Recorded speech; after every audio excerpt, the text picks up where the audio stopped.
ഞാനൊക്കെ ഒരു കാലത്ത് മൗലായൊക്കെ വയതിന്റെ മുമ്പിൽ ചെല്ലിയതാണ്. അന്നൊറ്റ അക്ഷരേയുള്ളൂ, മൗലായ സ്വല്ലി വസല്ലിം മന്നബദാ അലാ ഹബീബിക ഖൈറിൽ ഖൽഖി കുല്ലിഹിം. ഈ ബുദ്ധയുടെ തുടക്കത്തിൽ മൂലയിൽ വരാൻ കുറച്ച് കൊടുക്കും, അങ്ങനെയാണ്.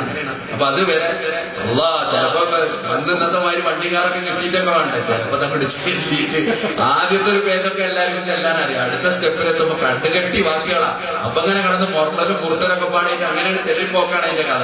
ഞാൻ കാലം പറഞ്ഞേക്കാം, അന്ന് ഞാൻ പറഞ്ഞ ജനങ്ങൾ അപ്പൊ അതിന്റെ അടുത്ത ട്രെൻഡുകൾ മാറുകയാണ്, പുതിയ പുതിയ രീതികൾ വരുന്നത്. തുമ്പി വാ തുമ്പക്കൂടത്തി ഒരു പാട്ടാണ്. അപ്പൊ രീതി നമ്മൾ മാറ്റണം. മൗലായ സല്ലി വസ. അപ്പൊ അങ്ങനെ തുള്ളി പാടുന്നതിന് പോലെ പ്രായമുള്ള ആൾക്കാർക്കൊന്നും അന്ന് പറ്റില്ല കേട്ടോ. എന്തായി കാരണം ഓർക്ക് ഒറ്റ അക്ഷരമല്ലേ. പണ്ട് കാക്ക പറഞ്ഞ മാതിരി സൂപ്പർ സ്റ്റുഡിയോ മലപ്പുറത്തിന്റെ കളി നല്ല കളിയാണ്. ഇന്ന് ഇടക്കിടക്ക് തൊള്ള തുറന്ന മുമ്പേ പറയും വേറെ ടീമുകളും വേറൊക്കെ മഹാമോശ കളിയാണ്. അപ്പൊ ചോദിച്ചു നിങ്ങൾ എത്ര കളി, നിങ്ങൾ ഏത് കളിയെ കണ്ടിരിക്കണം? ആ ഓല കളിയെ കണ്ടിട്ടുള്ളൂ. മനസ്സിലായോ? ഓല കളിയെ കണ്ടിട്ടുള്ളൂ. അപ്പൊ അതേമാതിരി ഇവർക്ക് ഒരു രീതിയാണെന്ന് അറിയുള്ളൂ. ആ രീതിക്ക് പ്രായമുള്ള ആൾക്കാരെ സംബന്ധിച്ചു. പിന്നെ അഴകേറുന്നോളെന്നുണ്ടെങ്കിൽ വേറെ പോലെ മൗലായ സല്ലി വസല്ലിം ദായിമൻ അബദാ. ഇങ്ങനെയൊക്കെ ഒരു കാലം കടന്നു പോയി. ഇപ്പോഴത്തെ ട്രെൻഡ് മാറി. ഇപ്പതായി കല്യാണത്തിന്റെ തലേ ദിവസം ഗാനമേളക്കൊക്കെ പകരം ഇപ്പൊ ചില സ്ഥലത്ത് പെരിന്തൽമണ്ണയിലെ ചില ഭാഗങ്ങളിലൊക്കെ നടപ്പായി തുടങ്ങി. എന്താണെന്നറിയോ, ഇതൊരു ട്രെൻഡാണ്. ആളുകൾക്ക് ഗാനമേളയാവും ചെയ്തു, എന്നാ സംഗതിയൊക്കെ ആവും ചെയ്തു, അത്രയുണ്ട്. അപ്പൊ ഇത് പറയുമ്പോ റസൂലുള്ളാഹിന്റെ മധുരല്ലേ ഇത് പറയുന്നത്, അതിലിത്ര മോശം ഇത്രയധികം. ഞാൻ പറഞ്ഞിട്ടെ, ഹിജ്റയുടെ 608 വരെയുള്ള മനുഷ്യന്മാർക്ക് ഇങ്ങനെ ഒരു സംഗതി ഏതായാലും പുണ്യം കിട്ടിയിട്ടില്ലല്ലോ. അത്രയുണ്ട് നമുക്ക് വാദം. ഹിജ്റയുടെ 600 കൊല്ലം വരെ മനുഷ്യന്മാർ ഇവിടെ എത്ര മഹാന്മാരും മഹത്തുക്കൾ കടന്നുപോയി.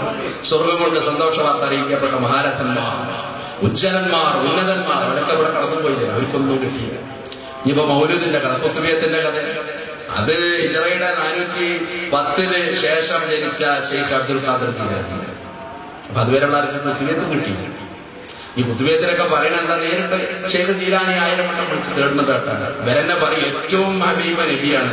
എന്നാൽ ഈ ഏറ്റവും ഹബീബായ നബിനെ വിളിച്ച് തേടുന്ന 1000 വട്ടം തേടുന്ന ദുആ ലോക ചരിത്രത്തിൽ എന്ന് വരെ അവർ കണ്ടുപിടിച്ചിട്ടില്ല. ഇപ്പൊ ഈ മുട്ടിപ്പടിയിൽ സലാത്തിന് തുടങ്ങിയതിനല്ലേ നേരിട്ട് നബിനോട് ദുആ ചെയ്യണ ദുആ പുറത്തു വരാൻ തുടങ്ങി. അതുവരെ അങ്ങനെ ദുആ ഉണ്ടോ? ഒന്ന് ആലോചിച്ചു പ്രിയപ്പെട്ടവരെ. കുത്തുബിയത്തിൽ നിങ്ങൾക്ക് അറിയാലോ,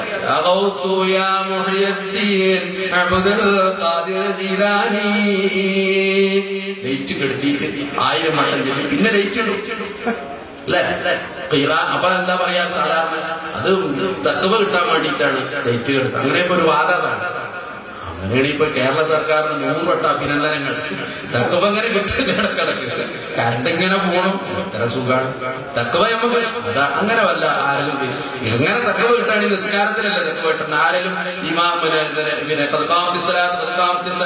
ഒരാൾ കണ്ട് ലൈറ്റ് കെടുത്തുക, എന്നിട്ട് അസ്സലാമു അലൈക്കും വറഹ്മത്തുള്ളാഹി ലൈറ്റ് ഇടുക, അങ്ങനെ ഒരു ഏർപ്പാട് ഇസ്ലാമില്ലല്ലോ.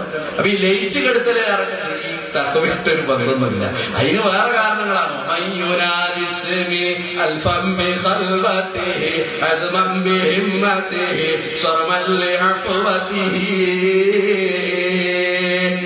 അതായത് വിജനതയില് ഖൽവത്തിന് ചെല്ലണമെന്നാണ്. അപ്പൊ ഈ ഖൽവത്തിന് വേണ്ടിയിട്ട് നോക്കുമ്പോ ഇതൊരു ഷോ വർക്കാണല്ലോ. അപ്പൊ ആൾക്കാർ ഇപ്പൊ ആരും കാണാതിരിക്കാൻ വേണ്ടി പൂച്ച പാലൊടിക്കുമ്പോ കണ്ണീം എന്ന് പറഞ്ഞ മാതിരി, ഒട്ടകപ്പക്ഷി പിന്നെ തല മണ്ണ് പൂത്തെന്ന് പറഞ്ഞ മാതിരി വെയിറ്റാണ് കെടുത്തി ആരും ഉണ്ടാവും.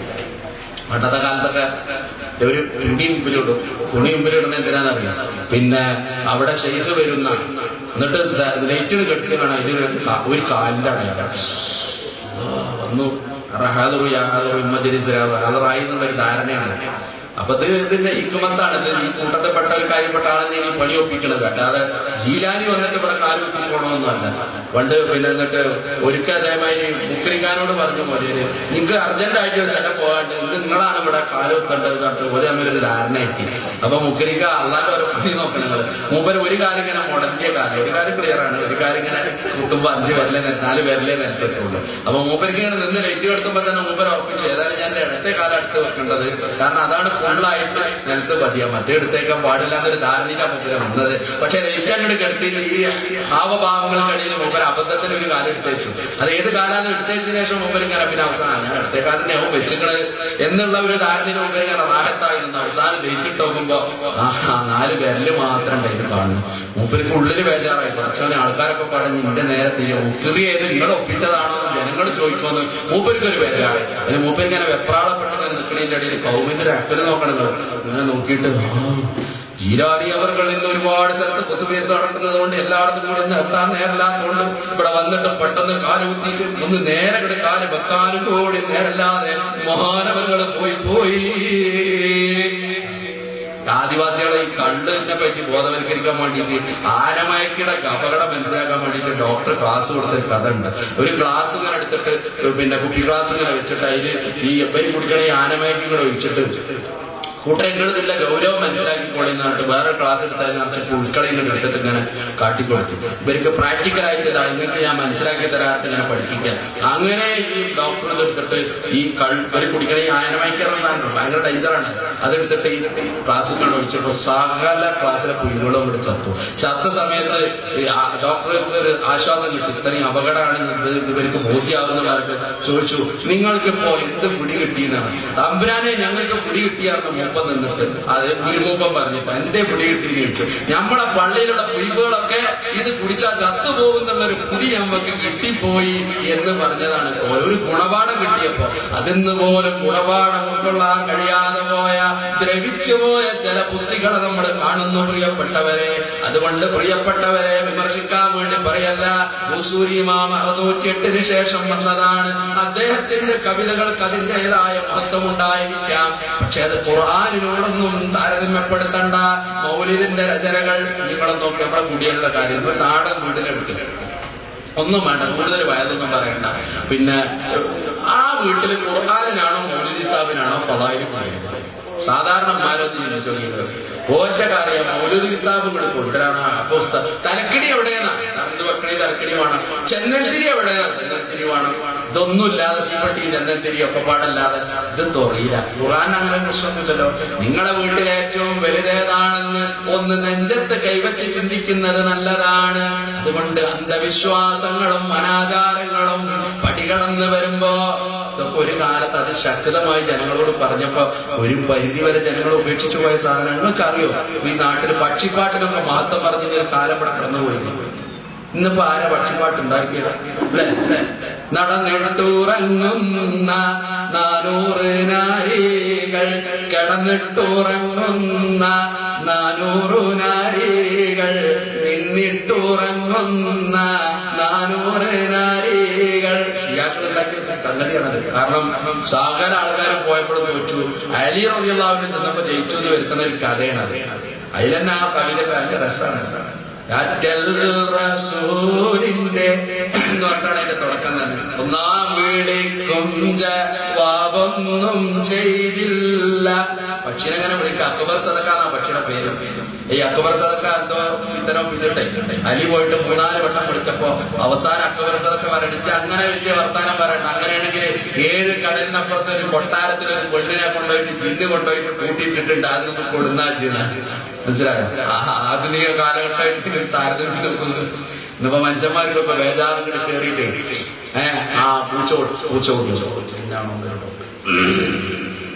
പാമ്പിനെ കണ്ടാൽ ഞാൻ ലക്ഷണം ഈ ഒരുപാട് ഹിന്ദു സുഹൃത്തുക്കൾ എനിക്കുണ്ട്. അവരോടൊക്കെ ലക്ഷണം ചോദിച്ച് എന്റെ ഓരോ ഹിക്മത്ത് ഞാൻ മനസ്സിലാക്കുന്നത് എന്താണ് പരിപാടി. അപ്പൊ അവരെന്നോട് പലപ്പോഴും പറയാറുണ്ട് ആനയെ കണ്ട വലിയൊരു ഭാഗ്യമാണ്. ഇന്ന് രാവിലെ തന്നെ ഞാനൊരു ആനനെ കണ്ടു. കാരണം എന്റെ വീട് അമ്പലത്തിന്റെ അടുത്താണ്. അവിടെ എപ്പോഴും പിന്നെ ഇന്നലെ താലപ്പൊലി മിഞ്ഞാന്ന് കാളവേലി കഴിഞ്ഞാൽ ആനയുടെ ക്ഷീണിച്ചില്ലരായിട്ട് അവിടെ അങ്ങനെ നിൽക്കണ്ടാവും. അപ്പൊ രാവിലെ അതേ പോരുമ്പോ ആനനെ കണ്ടു. അപ്പൊ മനസ്സിൽ തോന്നി ഓ വല്ലാത്ത കുറെ കഴിഞ്ഞ് ഇങ്ങനെ പോന്നപ്പോ ഒരു കറുത്ത പൂച്ച ലെവൽ ക്രോസ് ചെയ്തു. കഥ പിന്നെ അത് ആരുടെ കണ്ടത് മാത്രമേ. ഇങ്ങനെ അന്ധവിശ്വാസം കൊണ്ട് കിടക്കുകയാണെങ്കിൽ മനുഷ്യന്റെ സ്ഥിതി എന്താ? വല്ല സ്വസ്ഥത ഉണ്ടോ മനുഷ്യൻ? അള്ളാഹു ഒരു വിധി നമുക്കുണ്ടെങ്കിൽ അല്ലെ? പരലോകത്തൊരു രംഗമുണ്ട്. സ്വർഗത്തിലേക്ക് മനുഷ്യന്മാരിങ്ങനെ ഒഴുകുന്നു. ആ ഒഴുക്കത്തിനിടയിൽ 70,000 ആളുകൾ അവര് സ്വർഗത്തിൽ കടക്കുന്നു. യാതൊരു ചോദ്യവുമില്ലാതെ, വലാ അദാബ്, യാതൊരു യാതൊരു ശിക്ഷയുമില്ലാതെ, ചോദ്യം ശിക്ഷയില്ലാതെ സ്വർഗത്തിൽ കിടക്കുന്നവരെ പ്രത്യേകത പറഞ്ഞിട്ട് എന്താ പറയുന്നത്? അവർ ലക്ഷണം നോക്കാത്തവരാണ്, അവർ ഉറുക്ക് കെട്ടാത്തവരാണ്. അതാണ് അവരുടെ പ്രത്യേകത. അത് ഈമാണ്ടെങ്കിലല്ലേ പറ്റുള്ളൂ. ഓരോരുത്തർ അരി തപ്പിക്കണമെങ്കിൽ ഹലാക്കിലെ വേട്ടടമാരി തൈക്കല് കെട്ടിയ സാധുക്കളില്ലേ നമ്മുടെ നാട്ടിൽ? റെബറടി അരി കെട്ടിക്കളി, ബേജാറില്ല. കൂട്ടരെ നടക്കോ? അല്ലാഹു ഒരു കാര്യം നിങ്ങൾക്ക് വിധിച്ചിട്ടുണ്ടെങ്കിൽ ആരെ കൊണ്ടത് തടുക്കാൻ? അതുകൊണ്ട് ആചാരമാണ് വേണ്ടത്, അനാചാരം വേണ്ടത്. ഓരോ കാര്യങ്ങൾ നമ്മുടെ നാട്ടിൽ ഇങ്ങനെ പെട്ടെന്ന് വരുന്നത് ആലോചിച്ചു നിങ്ങൾ. ഇതൊക്കെ മതത്തിന്റെ ഒരു ഭാഗമാണ് എന്ന് സാധു ജനങ്ങൾ തെറ്റിദ്ധരിക്കുന്നത്. ഇതൊക്കെ നമ്മൾ ചെയ്യണം. അപ്പൊ അതാണ് ഈ ബുറുദയുടെ. ഞാൻ ബുറുദക്കെതിരാണെന്ന് കരുതണ്ട. ബുറുദയിൽ ചില നല്ല വരികൾ പലപ്പോഴും അത് ആസ്വദിച്ച് ഉൾക്കൊള്ളുന്ന ഒരാളാണ്.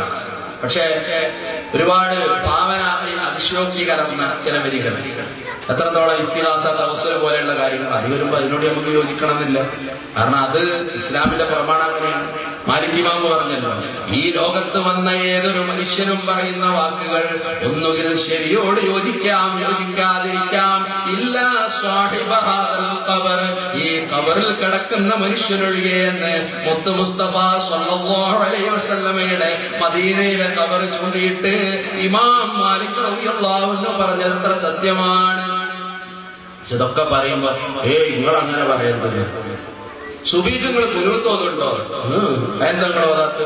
അങ്ങനെ ഹദീസിൽ അങ്ങനെ ഒരു ഇത് അത്ര കാര്യമായിട്ട് വന്നിട്ടില്ല. അതുകൊണ്ടാണ് ഞങ്ങൾ അതെന്നെ നിങ്ങൾ പഴച്ചു പോയില്ലേന്നാ. പാലക്കാട് പോയത് നിങ്ങൾ അനഫി പള്ളിയായിട്ടുള്ള ടൗണിലെ ബസ് സ്റ്റാൻഡിന്റെ അവിടെ തന്നെ ഞങ്ങൾ അവിടെ സുബീക്ക് കൂടിയൊക്കെ അവിടെ കുനൂത്തില്ല. അനഫിയുടെ കുനൂത്ത് തോന്നില്ല. അതെന്താ? അത് അനഫിയോടല്ലേ? ഓൽക്കങ്ങനെ പറ്റും. അതെന്താ? അവർ മഹാനായ അബൂ ഹനീഫത്തുൽ കൂഫി അൻ-നുഅ്മാനി അവർ പറഞ്ഞതനുസരിച്ചാണ് സുബീക്ക് കുനൂത്തോതാത്തത്. നിങ്ങളോ നബി പറഞ്ഞനുസരിച്ച് നിങ്ങൾ ആലോചിച്ച് നോക്കി. ഇപ്പൊ ആരാതിരും ഞാനപ്പതിനും കുറ്റക്കാരൻ. ശരിക്കും പറയേണ്ടത് നേരെ വിപരീതല്ലേ? ഓലെ ചെയ്യണത് ശരിയല്ല. ഇവര് കുനൂത്ത് ഒഴിവാക്കുന്നുണ്ടായി. നബിയുടെ ഇങ്ങനെ പറഞ്ഞിട്ടില്ല എന്നുള്ളതുകൊണ്ടാണ് ഇവർ ഒഴിവാക്കുന്നത്. ഇവര് പിന്നെ അനഫിമാമ് ചെയ്തിട്ടില്ല, മുബര അതിനെ പറ്റി അഭിപ്രായമില്ല, അതുകൊണ്ടാണ് ഓല ഒഴിവാക്കണം. അപ്പൊ ആരാധന വരുന്നത്? എന്നിട്ട് പേരൊക്കെ നമ്മള് നബിക്കൊരു മഹത്വം കൊടുക്കുന്നില്ല. എന്നാ കേട്ടോ, മുത്ത് മുസ്തഫ സ്വല്ലല്ലാഹു അലൈഹി വസല്ലമ വമാ യൻതിഖു അനിൽ ഹവാ ഇൻ ഹുവ ഇല്ലാ വഹ്യു യൂഹാ, വഹയിന്റെ അടിസ്ഥാനത്തിൽ റസൂലുള്ളാഹ് പഠിപ്പിച്ചു തന്നിട്ടുള്ള കാര്യങ്ങൾ ഒന്നൊഴിയാതെ മുറുകെ പിടിക്കുമ്പോ ശങ്ക വേണ്ട, സംശയം വേണ്ട. നമുക്കൊന്നാമൻ റസൂലുള്ളാഹ് തന്നെയാണ്. അശ്ഹദു അല്ലാ ഇലാഹ ഇല്ലല്ലാഹ്. അതാണ് റസൂലുള്ളാഹിക്കുള്ള സലാത്ത് എന്ന് പറഞ്ഞാൽ അത് റസൂലുള്ളാഹിക്ക് വേണ്ടി അല്ലാഹുവോട് ദുആ ചെയ്യുകയാണ്. ഒന്നും വേണ്ട, കോഴിക്കോട്ട് നിന്ന് ഇറങ്ങുന്ന ഒരു മദ്രസയിൽ പഠിപ്പിക്കുന്ന ഒരു പുസ്തകം ചെയ്യാൻ. അത് വായിച്ചാൽ തന്നെ കുറെ തെറ്റിദ്ധാരണ തരും. പൊതുവെ ആൾക്കാർക്ക് ഒരു ധാരണ എന്താണെന്നറിയാം, 70 വട്ടം റസൂലുള്ള തെറ്റ് ചെയ്യുന്നു എന്നാണ് ഇവര് പഠിപ്പിക്കണമെന്ന ഒരു ധാരണയാണ്. ആ മർക്കസുൽ തഅ്വീൽ ഒരു പുസ്തകം ഉണ്ട്, 1ാം ക്ലാസ്സിലെ കൊച്ചുകുട്ടിയുടെ റസൂലുള്ളാഹിന്റെ ചരിത്രം വളരെ മനോഹരമായിട്ട് പഠിപ്പിക്കുന്നത്. അതിന് നോക്കുമ്പോൾ നമ്മുടെ നബിയവർ ആരാണ്? മുത്ത് മുഹമ്മദ് നബിയാണ്. മുഹമ്മദ് അവരുടെ പേരാണ്. ഉമ്മ ആമിന ബിയാണ്. ഉപ്പ അബ്ദുള്ളയുമാണ്. നബിയുടെ ജനനം മക്കത്ത്, മരണപ്പെട്ടു മദീനത്ത്. ഖുറൈശി എന്നൊരു ഗോത്രത്തിൽ, ഹാഷിം എന്ന കുടുംബത്തിൽ പെറ്റുപിറന്നൊരു മുത്തുനബി. തെറ്റുകൾ പറ്റാതുള്ള നബി. അടിവരട്ട് കേട്ടോ, തെറ്റുകൾ പറ്റാതുള്ള നബി. നബി മഅ്സൂമാണെന്ന് തന്നെ ഈ പറഞ്ഞില്ല. സല്ലല്ലാഹു അലാ മുഹമ്മദ് സല്ലല്ലാഹു അലൈഹി വസല്ലം. അതാ കുട്ടികളെ പഠിക്കണം എന്ന് മനസ്സിലാക്കാം. ബുദ്ധി കൂർമ്മതയുള്ളവർക്ക് അത്ര മാത്രം അല്പവാചകം പോലെ കാര്യം മനസ്സിലാക്കാൻ എന്തിനാ കുറേറെ. അതുകൊണ്ട് എന്റെ പ്രിയപ്പെട്ട സഹോദരന്മാരെ, മരിച്ചു പോകേണ്ട മനുഷ്യന്മാരല്ലേ നമ്മൾ. നാട്ടിൽ നടക്കണം എന്തൊക്കെ ഇതിനൊക്കെ തെളിവുണ്ടാക്കണം. റാത്തീവാണെങ്കിലും റാത്തീവല്ല, കുത്താറാത്തീവിന് തെളിവുണ്ടാക്കാൻ ഇറങ്ങിയത് ഇസ്ലാമിൽ അങ്ങനെ സംഭവമാണ്. ഞാൻ പള്ളിയിറച്ച് പഠിക്കുന്ന കാലത്ത് അന്വേഷിച്ചു എന്താണ് ഈ കുത്താറാത്തീമിന് തെളിവ്. അവസാനം തെളിവ് അന്വേഷിച്ച് കിട്ടിയ എന്താണെന്നറിയോ? ശത്രു ഖാലിദ് ബിൻ വലീദ് റളിയല്ലാഹു അൻഹുവിന് ഒരു ഗ്ലാസ് വിഷമങ്ങ് കൊടുത്തപ്പോ മഹാനവറുകളത് കൈ പിടിച്ചിട്ട് ബിസ്മില്ലാഹിൽ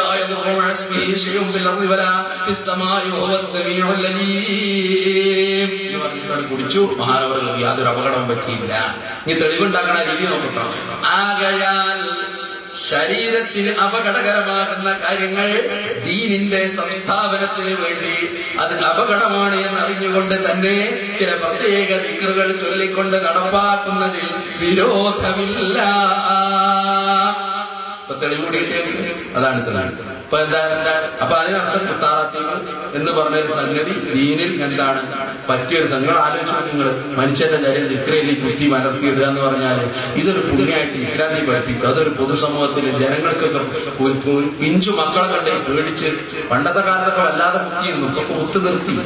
കാരണം എന്താണെന്ന് അറിയില്ല, അത്ര വലിയൊരു അറബി മുതുകാടൊക്കെ ഇറങ്ങിയപ്പോ വലിയൊരു സംഭവമൊന്നും അല്ലാന്ന് ആൾക്കാർക്കൊക്കെ തോന്നിയോണ്ടായിരിക്കണം ഇപ്പൊ അത് അത്ര വലിയ മറ്റേ ദിക്റും രൂപയിച്ചും ഇതിന്റെ ഒക്കെ പാടെ പണ്ട് ഒരു ആള് ചെല്ലിത്തരം തീറ്റടങ്ങാറായിട്ട് മുറി കൂടാതെ തീയമുറി കൂട്ടിത്താതെ മൊഴിയത്തീരെ ഇനി മേലാൽ കുത്തുകയില്ല മൊഴിയത്തീനെ.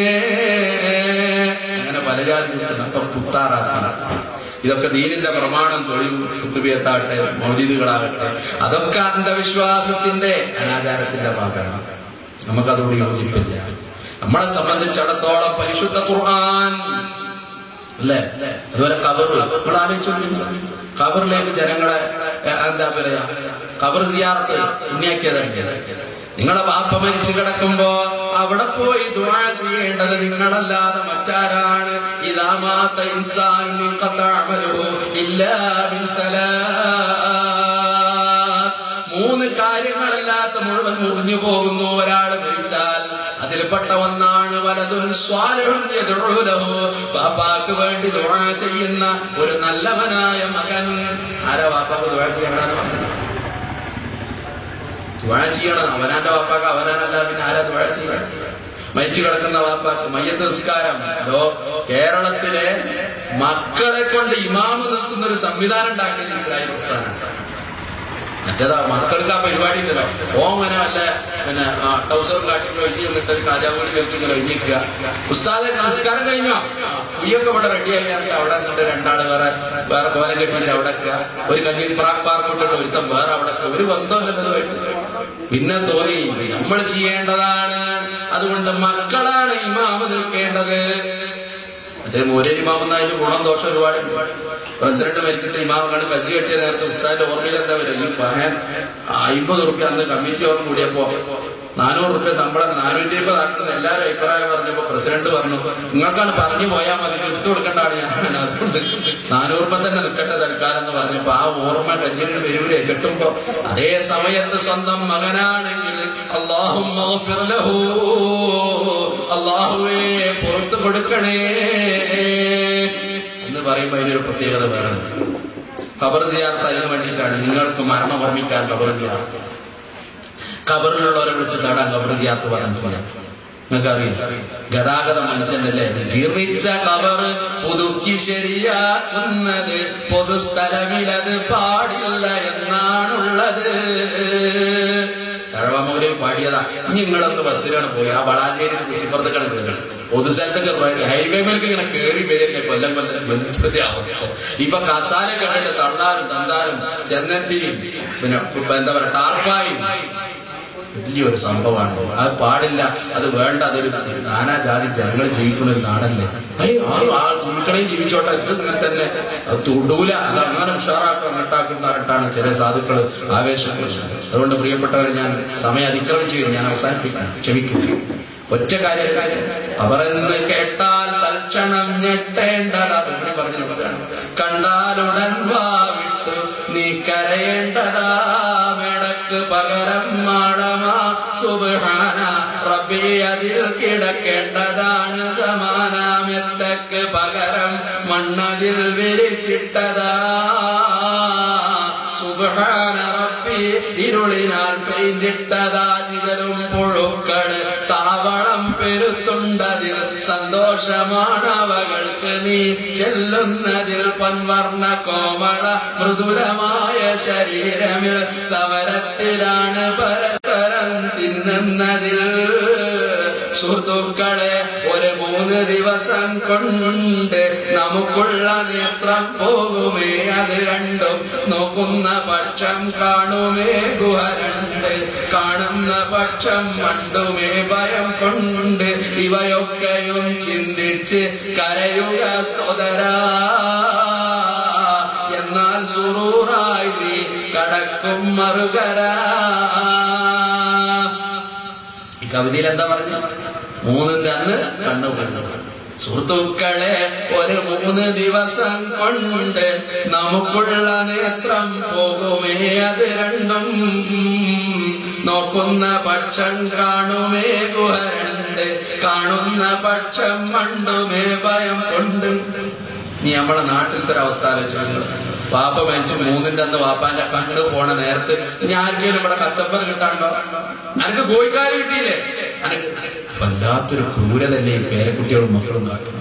ഞാൻ അബ്ബാസി അമവികളുടെ ചരിത്രം പഠിച്ചിട്ടുണ്ട്. അബ്ബാസികളെ നിഷ്കാസനം ചെയ്തതിനു ശേഷം അമവികൾ അധികാരത്തിന്റെ ചെങ്കോല ഏറ്റെടുത്തപ്പോ അബ്ബാസികളോട് പകരം വീട്ടാൻ നോക്കുമ്പോ പല ആൾക്കാരും മരിച്ചു പോയിട്ടുണ്ട്. അപ്പൊ ഒന്ന് പകരം വീട്ടാൻ എന്ത് ചെയ്യും? അവസാനം ഇവരെന്ത് ചെയ്തു എന്നറിയോ?